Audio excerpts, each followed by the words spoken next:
Segala puji milik Allah. Semoga Allah selalu mengizinkan kita istiqomah hingga kita diwafatkan Allah dalam keadaan husnul khatimah. Salawat juga bertangkaikan salam teruntuk baginda yang mulia Rasulullah Muhammad sallallahu alaihi wasallam. Allahumma salli wa sallim wa zid wa an'im wa barik alaih.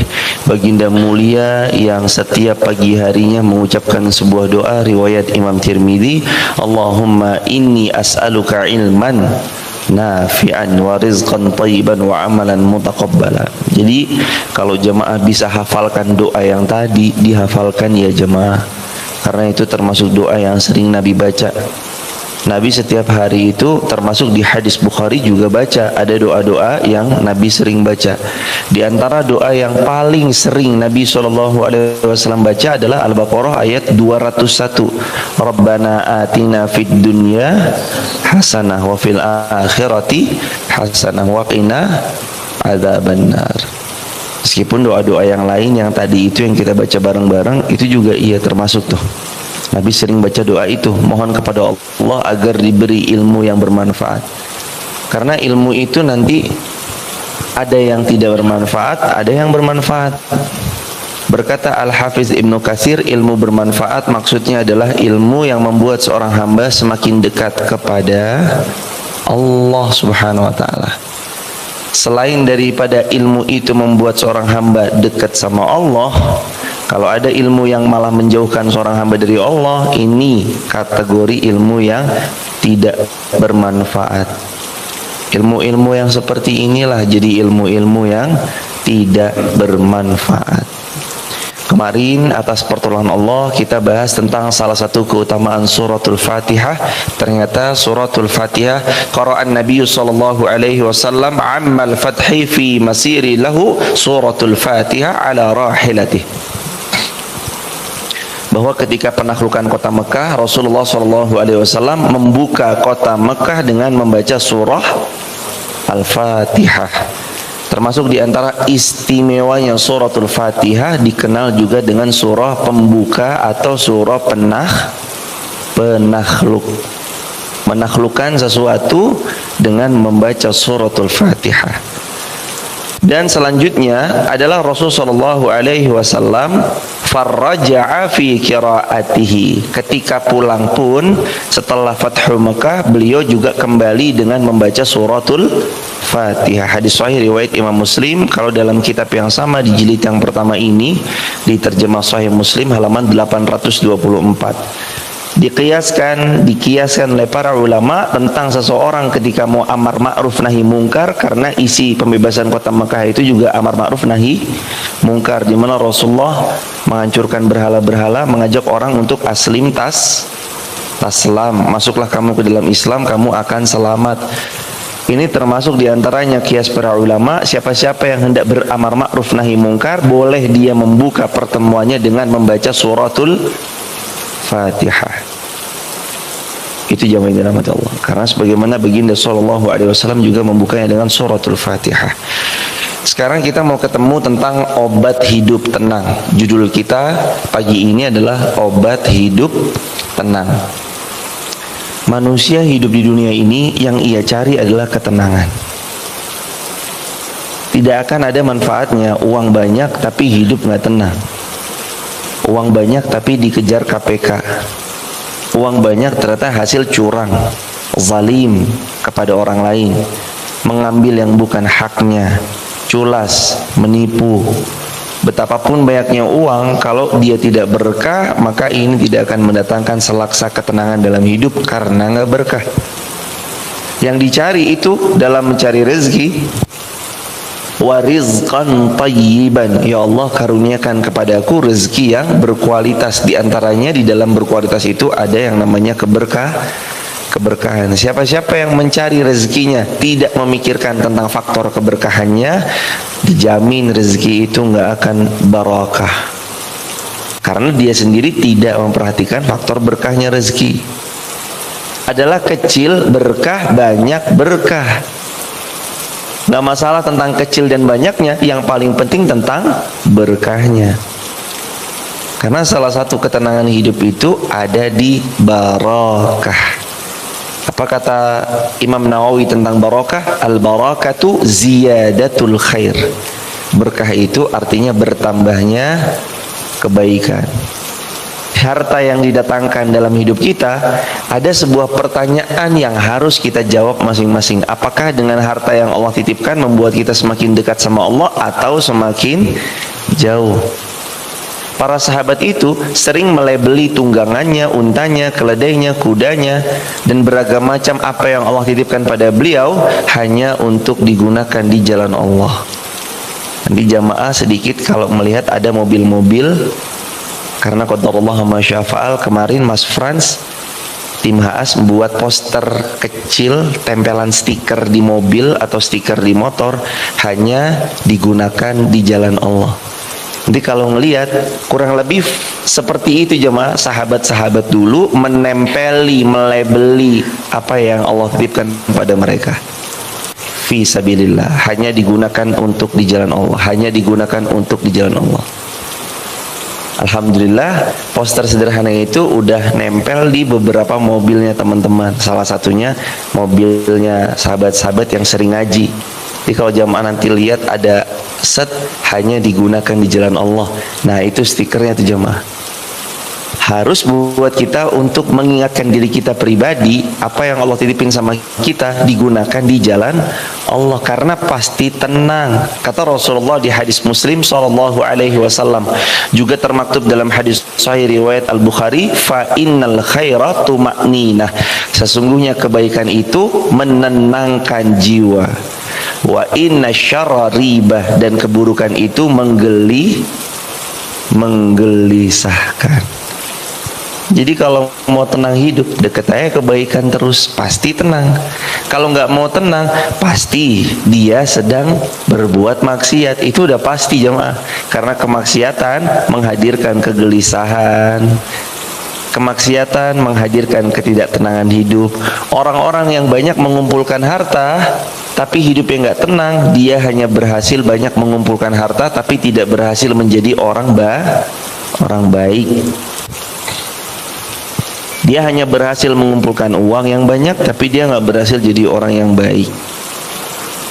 Padahal yang paling penting adalah gimana caranya menjadi orang yang baik. Ya ayyuhan nafsul mutmainnah, wahai orang yang jiwanya tenang. Apa sih sebenarnya obat hidup supaya hidup kita itu tenang? Karena tema kita di subuh ini, obat hidup tenang itu apa sih? Karena kan yang paling kita cari-cari dalam kehidupan adalah ketenangan. Di antaranya adalah kata Rasul yang mulia sallallahu alaihi wasallam, an Abi Musa al-Asy'ari qala Rasul sallallahu alaihi wasallam, masalul mu'min alladhi yaqra'ul Qur'an masalul utrujah rihuha tayyibun wa ta'muha tayyib. Permisalan seorang mukmin yang membaca Al-Qur'an itu seperti buah utrujah. Seperti buah utrujah. Baunya wangi, rasanya enak. Jadi salah satu di antara faktor ketenangan hidup itu hadir melalui baca Al-Quran, interaksi dengan Al-Quran. Ada kisah di hadis Muslim juga tentang seekor kuda salah seorang sahabat yang jumpalitan. Terus kemudian kuda ini jadi tenang jamaah. Saya bacakan riwayatnya. Ini riwayat daripada Imam Muslim dari Al-Bara' bin Azib. Dari Al-Bara' bin Azib, qala kana rajulun yaqra'u suratul kahf. Ada seseorang baca suratul kahfi. Wa indahu farashun marbutun bishatanaini fataghashathu sahabatun فجعلت تدور وتدنو وجعل فراشُه ينفر منها فلما أصبح أتى النبي صلى الله عليه وسلم فذكر ذلك له فقال تلك السكينة تنزلت للقرآن. Jadi Al-Bara' bin Azib itu cerita begini. Ada seorang sahabat laki-laki punya satu ekor tunggangan. Ketika dia bawa tunggangannya, ini tunggangan nih qadarullah ma syaa fa'al, awalnya adalah tunggangan yang nggak mudah untuk tenang. Terus tunggangannya pokoknya gelisah aja. Sama sahabat laki-laki ini, dia baca suratul kahfi, dibaca surah al-kahfi. Tiba-tiba seketika tunggangannya si kuda yang tadinya jumpalitan ini jadi tenang, sakinah, bisa berjalan dengan nyaman, menyamankan sahabat yang diceritakan Al-Bara bin Azib tadi. Akhirnya sahabat ini bingung toh. Rasulullah kemudian datang dan sahabat ini nanya, Rasulullah, kuda saya tadinya kan dia aktif nih Rasulullah.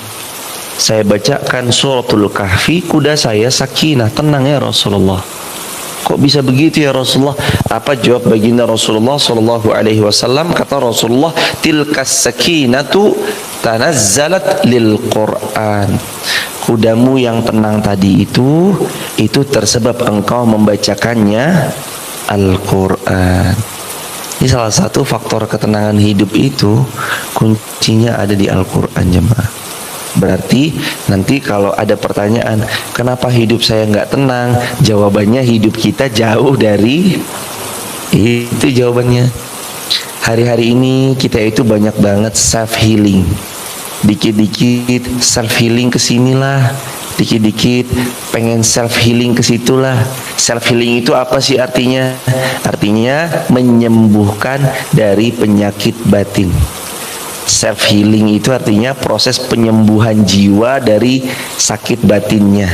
Tertekan dia, stres dia, pokoknya begitu, dia pengen menyembuhkannya. Istilah anak-anak muda gaul zaman sekarang itu self healing.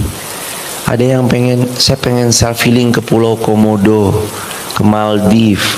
Ada yang pengen self healing ke Denpasar, Bali.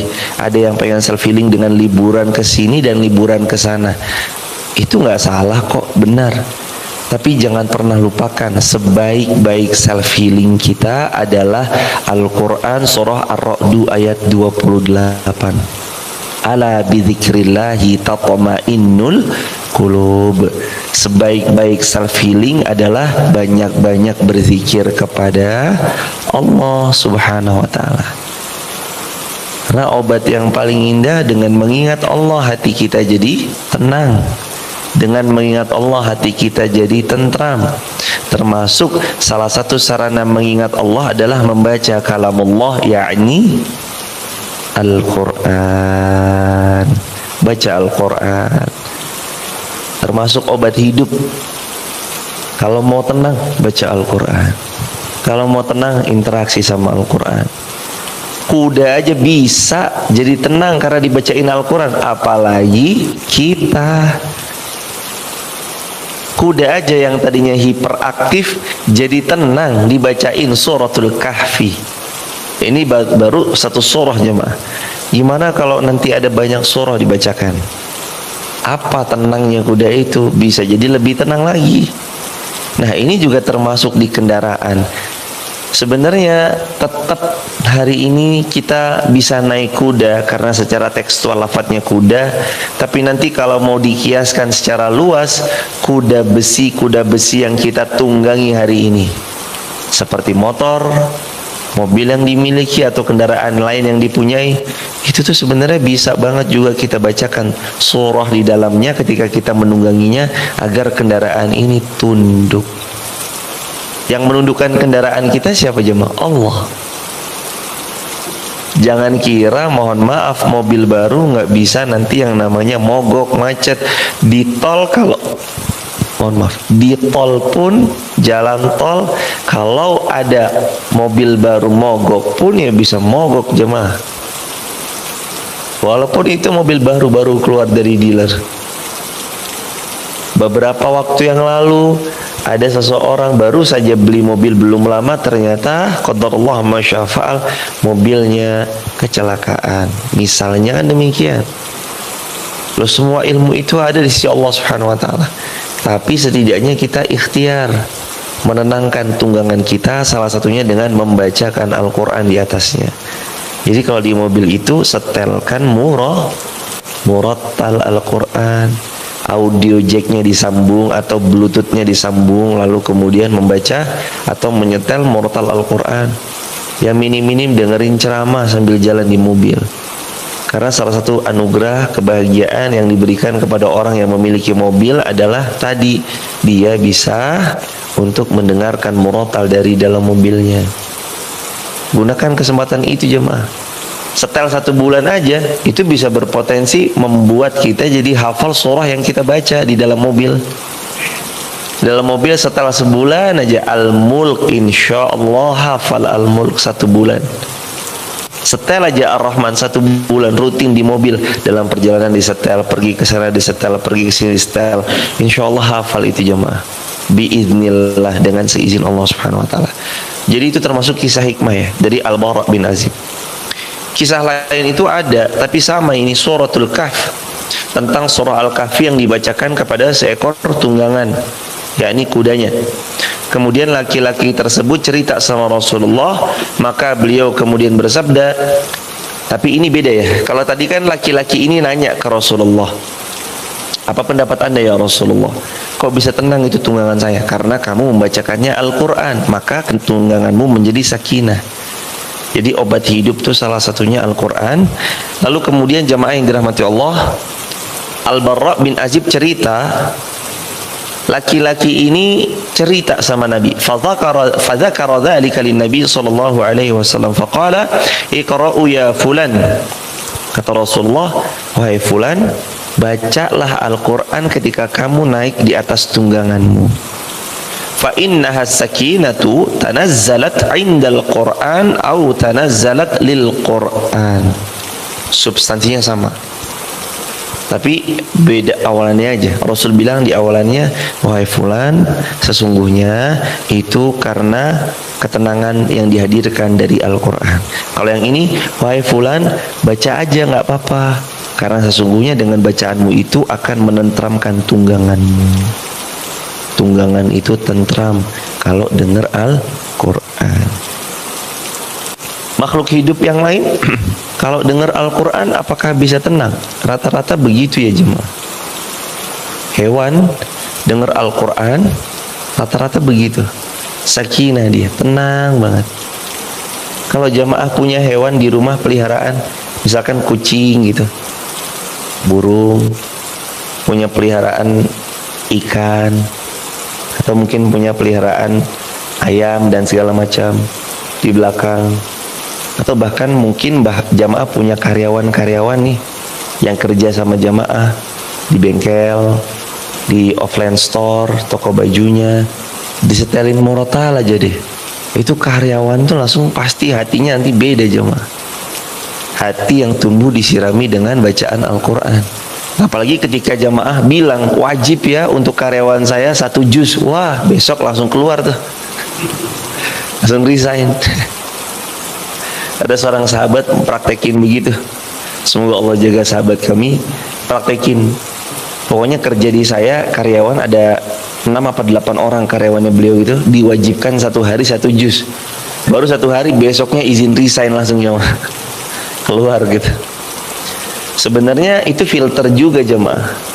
Filter kita nanti dihadirkan karyawan-karyawan yang mau mendekat kepada Allah dan Rasulullah SAW.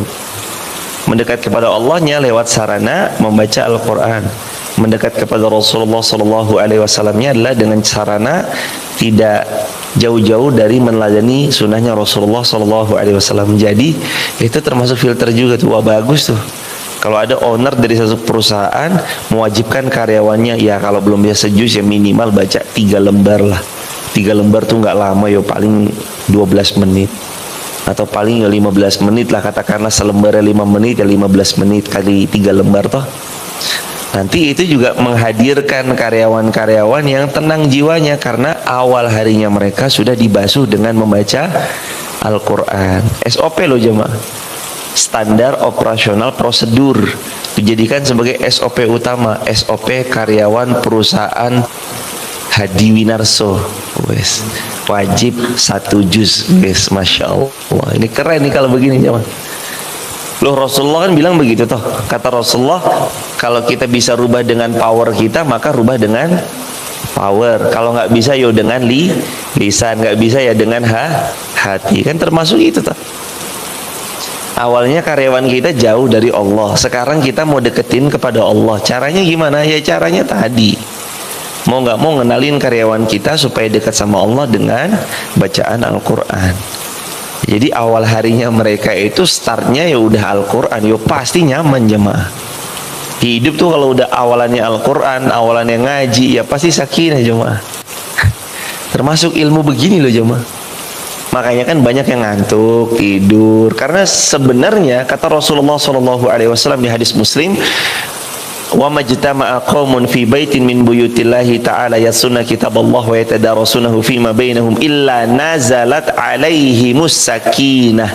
Tidak ada seseorang yang hadir ke majelis ilmu kecuali Allah turunkan padanya sakinah, ketenangan. Saking sakinahnya bisa tidur. Makanya jemaah dengerin ceramah nunduk, awalnya nunduk, lama-lama terus jaketnya di kupluknya dipakai pluk gini nunduk, tahu-tahu saking sakinahnya kan begitu toh. Sakinah itu dihadirkan Allah karena ini orang Allah angkat beban masalahnya.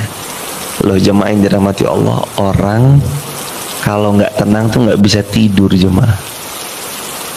Ada kisah yang diceritakan oleh gurunda kami, bukan teman kami ya, tapi temannya gurunda kami.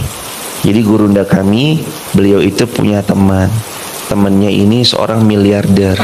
Kalau tidur harus pakai obat penenang. Karena beliau ini nggak tenang. Hartanya banyak tuh malah nggak tenang ya jemaah ternyata. Lo buktiin aja jemaah lo. Sekarang kita bilang, wah pengen hartaku 1 miliar, 2 miliar, 3 miliar. Besok coba diperhatiin aja. Kalau nggak siap lo ya, nek udah siap insya Allah jadi Utsman bin Affan. Kayak beliau yang setiap hari udah transfer ya Mas Agus, transfer ya Mas Agus. Kalau siap mentalnya nerima uang, jadinya sodakoh, jadinya seperti Utsman bin Affan. Tapi kalau nggak siap, wah dadak tiba-tiba nerima uang 1 miliar nih, kalau nggak siap lo bisa naik. Minta sama Allah tuh ya boleh ya jamaah. Apa aja tuh ya boleh minta sama Allah, yang monggo lah. 1 juta, 2 juta, 1 miliar, 2 miliar. Allah tuh maha kaya, apapun diminta boleh. Saya nitip aja satu begini. Minta sama Allah agar diberi harta yang kita mampu untuk amanah mengelolanya. Jadi minta ya monggo. Ya Allah 1 miliar, ya Allah 2 miliar, ya monggo. Tapi saya nitip tadi, sisipkan juga setelah permintaan jamaah, ya Allah mampukan hamba untuk mengelola harta yang kau titipkan dengan amanah. Karena penting loh jamaah. Ini enggak ribut mesti. Keluarga wah bisa ribut tuh jamaah. Berapa banyak survei membuktikan awalnya hidup sederhana, tenang-tenang aja nggak ada masalah. Begitu titipan Allah itu datang, mak cegler, outletnya ribuan jemaah, bukan ratusan nih, ribuan cabang. Akhirnya mohon maaf, rumah tangganya mulai ada Will, wanita idaman lain, mulai ada Pil, pria idaman lain. Akhirnya retak, hancur porak-poranda rumah tangganya. Karena tuh harta ya ujian, miskin ya ujian, kaya ya ujian. Enak jadi yang mana jemaah? Wah, enak kaya ya berkah ya kayak Utsman bin Affan ya enak. Karena begini, saya pernah mendengar kalimatnya Al-Imam Syafi'i setelah Imam Syafi'i belajar dari Imam Abul Hasan Asy-Syaibani ya. Jadi Imam Syafi'i punya guru pertama Imam Malik, nih guru-guru fase-fase awalnya. Pas beliau berguru kepada Imam Malik, beliau kan punya pandangan, pokoknya hidup sederhana wae lah. Begitu Imam Syafi'i selesai guru sama Imam Malik, kan Imam Syafi'i nanya toh, wahai guruku Imam Malik, saya mau belajar kepada siapa lagi? Kata Imam Malik, ya udah, dulu tuh ada ilmunya banyak luas, namanya Imam Abu Hanifah, tapi sudah meninggal. Ada tuh murid yang meneruskan perjuangan gurunya, namanya Imam Abul Hasan Syaibani. Datang deh Imam Abul Hasan ke Syaibani sana, dikasih uang sama Imam Malik tuh 60 dinar. mohon maaf, 20 dinar, bukan 60 ya. 20 dinar itu setara dengan 80 juta. Ini buat bekal kamu nuntut ilmu ke Imam Abul Hasan Syaibani. Sampai di rumah Imam Abul Hasan Syaibani itu Imam Syafi'i nginjek karpetnya, itu diinjek Imam Syafi'i, mata kakinya Imam Syafi'i tenggelam. Saking bagusnya karpetnya Imam Abul Hasan Syaibani. Masuk ke ruangannya Imam Abul Hasan Syaibani, di atas mejanya itu ada batangan emas, koin-koin, dinar banyak. Imam Syafi'i nanya atau begini, wahai Imam, ini harta Anda? Iya. Sebanyak ini? Iya. Allah titipkan kepada saya. Kata Imam Abul Hasan Syaibani, apa ini saya kasih kepada pezina aja? Kata Imam Syafi'i, oh jangan, nanti dipakai zina.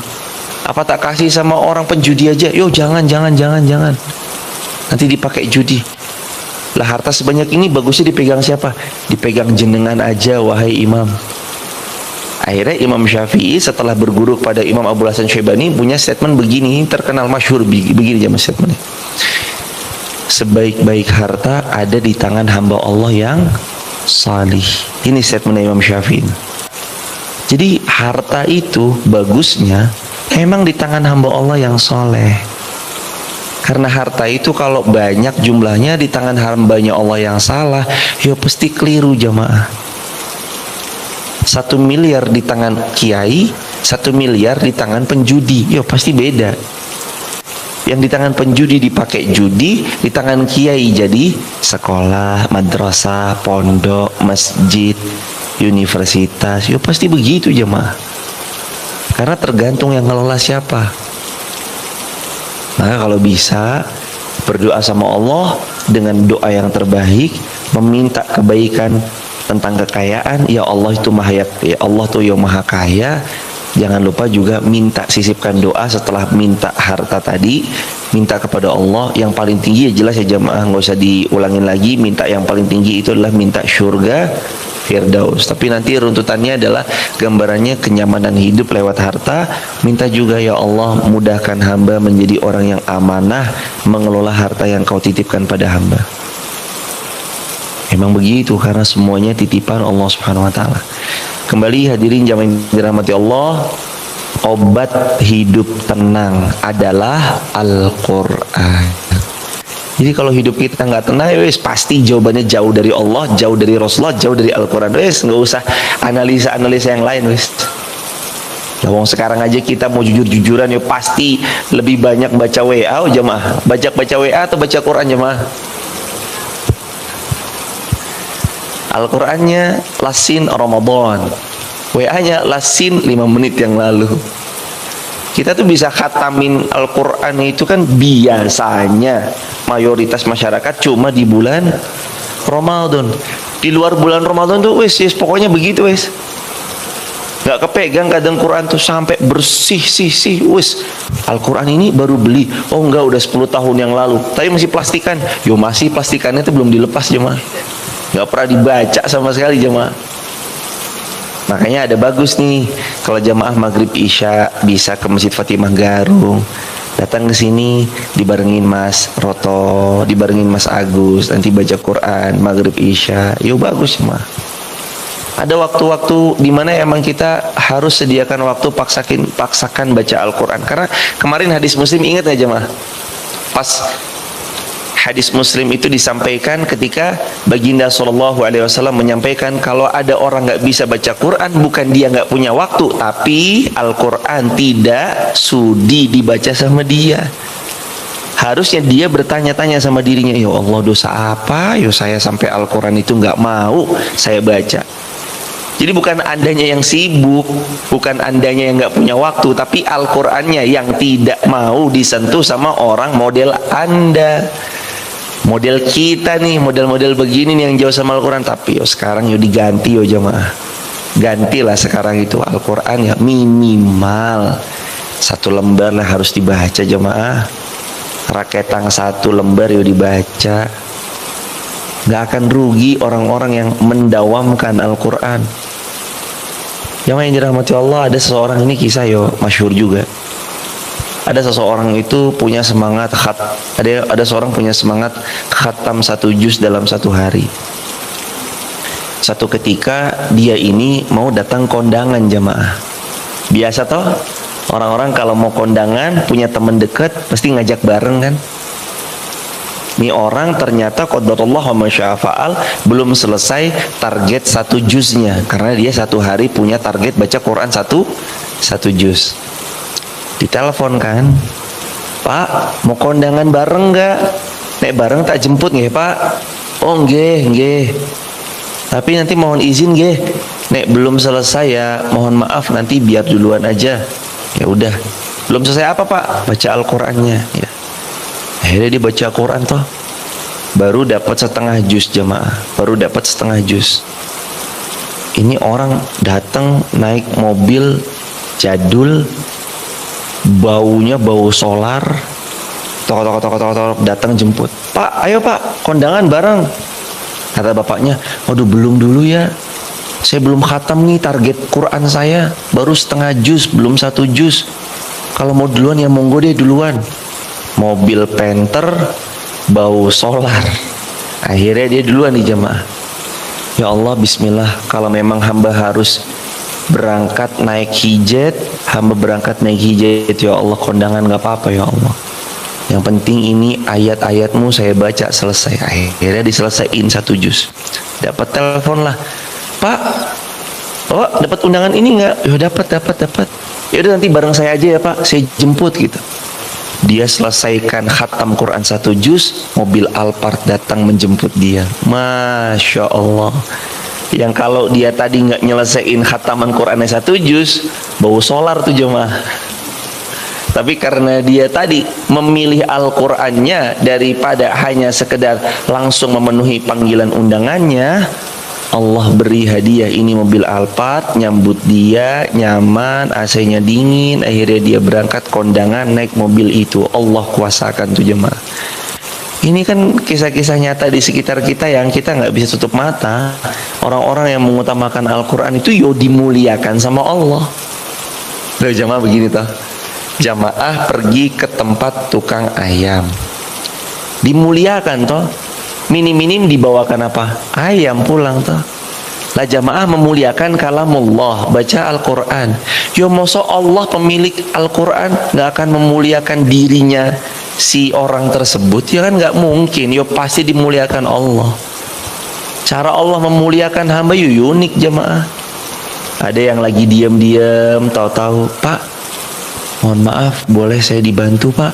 Saya mau pergi ke sini. Oh ya Pak, mari saya tunjukkan. Yo padahal cuma 5 menit jamaah. Kita naik motor nunjukin, ditempel. Makasih ya Pak. Jeglek.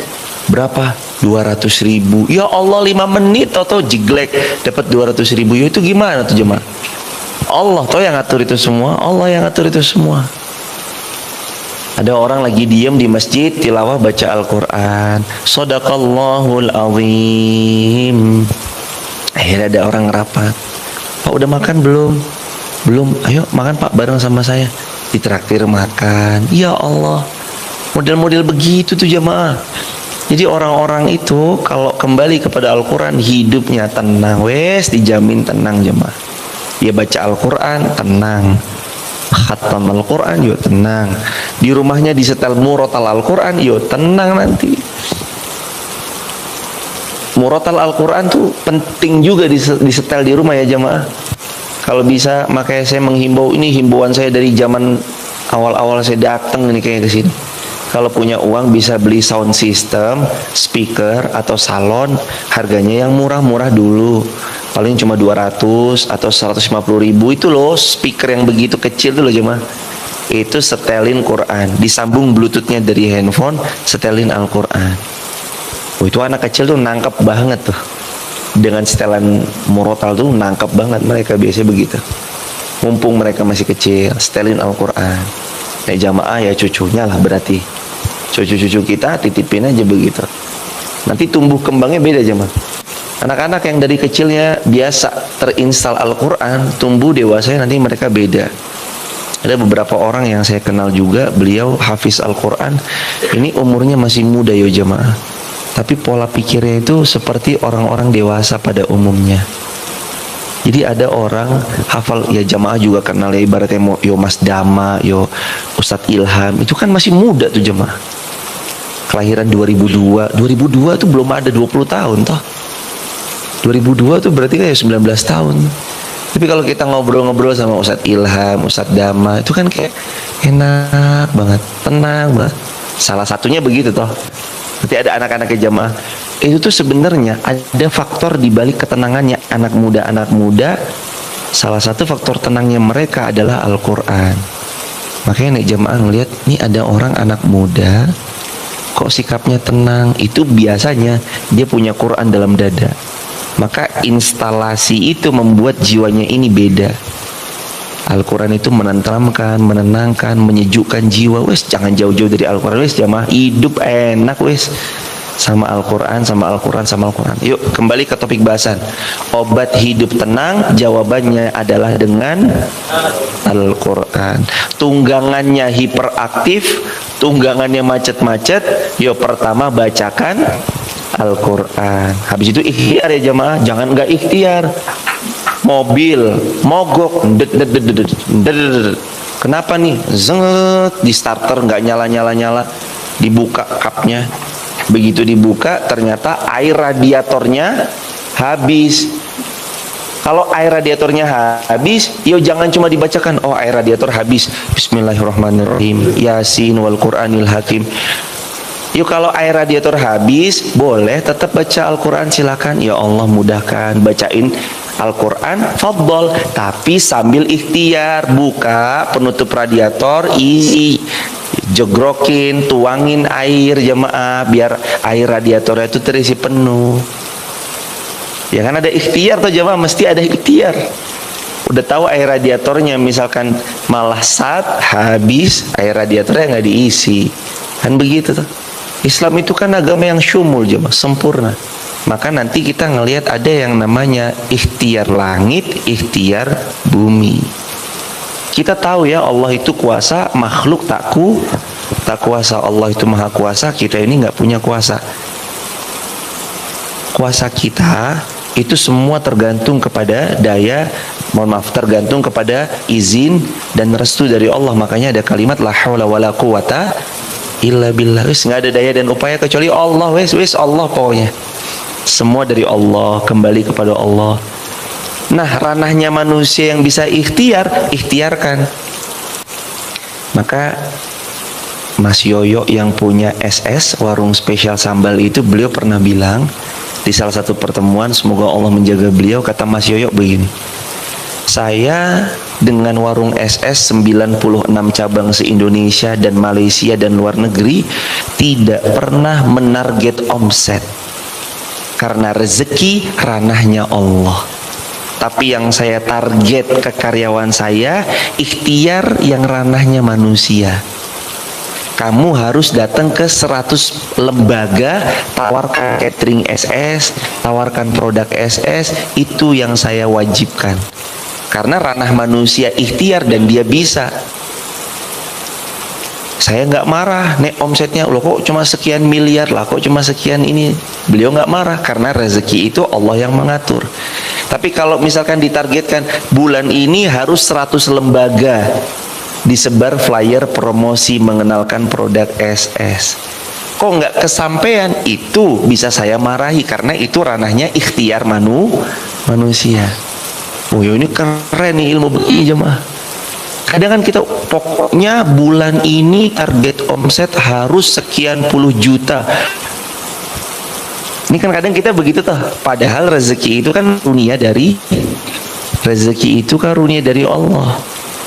Jadi emang sebenarnya setelah jamaah kita ngaji, ini jamaah kalau punya perusahaan, punya karyawan, yang ditargetkan itu harusnya bukan tentang rezeki, karena rezeki ranahnya Allah. Innallaha huwa razzaq, Allah yang ngasih rezeki.